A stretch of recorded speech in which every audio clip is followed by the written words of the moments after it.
What's something people don't know about Chinese cuisine? It's not just delicious, it's a cultural adventure. Let's explore. Let's kick things off with Peking duck.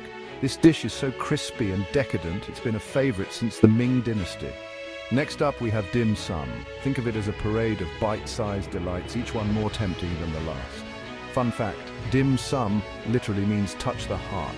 Now, who's up for some Kung Pao chicken? This spicy, nutty dish packs a punch and is perfect for those who love a bit of heat.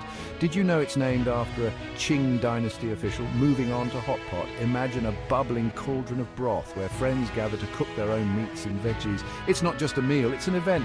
Lastly, let's savor Yao Long Bao. These soup-filled dumplings are little bundles of joy, but be careful, they're hot.